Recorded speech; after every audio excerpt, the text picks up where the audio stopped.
আসসালামু আলাইকুম দর্শক, শুভেচ্ছা, স্বাগতম। পাকিস্তানের একটা সংবাদ। ইসলামাবাদ অভিমুখে ইমরান সমর্থকরা সংঘর্ষে পুলিশ সদস্য নিহত। পাকিস্তানের সাবেক প্রধানমন্ত্রী ইমরান খানের মুক্তির দাবিতে আন্দোলনরত নেতাদের সঙ্গে নিরাপত্তা বাহিনীর সংঘর্ষে এক পুলিশ সদস্য নিহত হয়েছেন। এ ঘটনায় ইমরান খানের কয়েক ডজন সমর্থক আহত হয়েছেন। আজ সোমবার পাকিস্তানের রাজধানী ইসলামাবাদের কাছেই এ ঘটনা ঘটে। দেশটির একজন মন্ত্রী এবং ইমরান খানের দল পাকিস্তান তেহরিকে ইনসাফের বরাতে এ খবর জানিয়েছে রয়টার্স। গতকাল থেকেই কারাবন্দী ইমরান খানের ডাকা বিক্ষোভে উত্তাল হয়ে ওঠে পাকিস্তান। রাজধানীর ইসলামাবাদ অভিমুখে দলটির নেতা কর্মীরা মিছিল এগোতে থাকেন। তবে আগে থেকে ইসলামাবাদ অভিমুখের সড়কে ব্যারিকেড দেয় কর্তৃপক্ষ।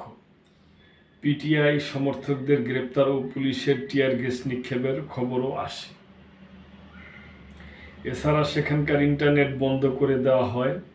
প্রত্যক্ষদর্শীরা বলছেন, ইমরান খানের পক্ষের বিক্ষোভকারীদের দূরে রাখতে পূর্বাঞ্চলীয় পাঞ্জাব প্রদেশের সঙ্গে গণপরিবহন বন্ধ করে দেওয়া হয়েছে।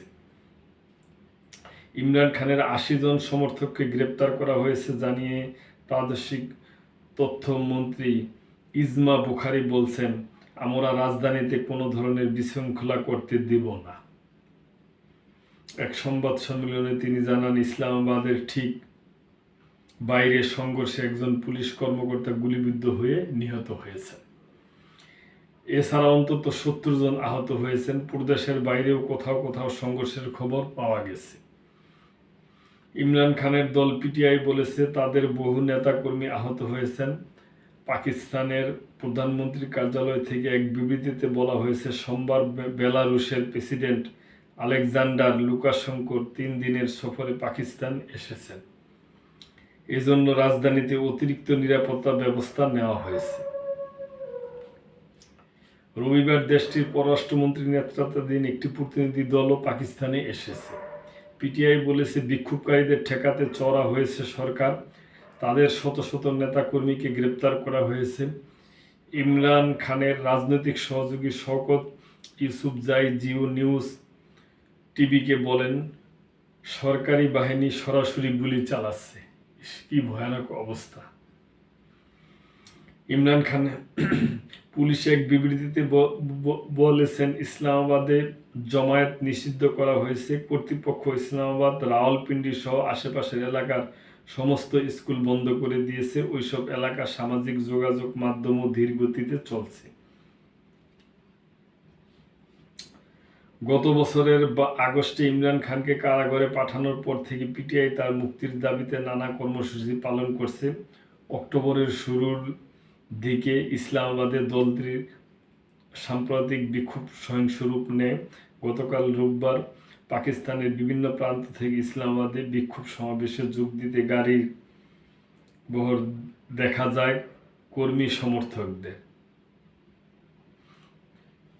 রবিবার রাতে ইসলামাবাদের কাছে একটি খাইবার পাখতুনখাওয়ার মুখ্যমন্ত্রী পিটিআই নেতা আলী আমিন গান্দাপুরের গাড়িবহর এসে পৌঁছায়। এতে যুক্ত হন ইমরান খানের স্ত্রী বুশরা বিবি। আটকের পার্শ্ববর্তী গাজী সেতুর কাছে পৌঁছালে নিজের গাড়িতে বসেই সমর্থকদের উদ্দেশ্যে বক্তব্য দেন বুশরা। এ সময় তিনি ইমরান খানকে নিয়ে ফেরার প্রত্যয় ব্যক্ত করেন। গাড়ি বহরের ধীরগতির জন্য বুশরার কণ্ঠে হতাশার কথা শোনা যায়।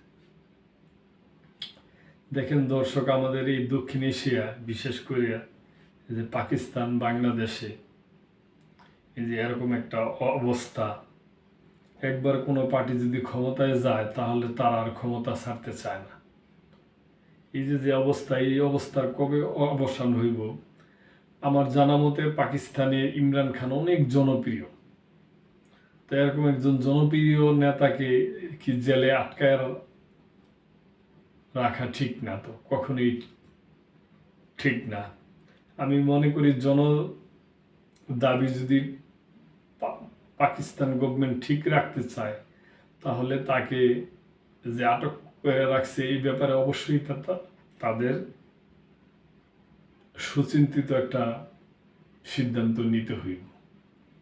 তা না হলে এই অবস্থা আরো বাড়তে থাকবে এবং জানমালের অনেক ক্ষয়ক্ষতি হবে। তবে দর্শক, আজকে এই পর্যন্তই। ভালো থাকেন, সাবস্ক্রাইব করে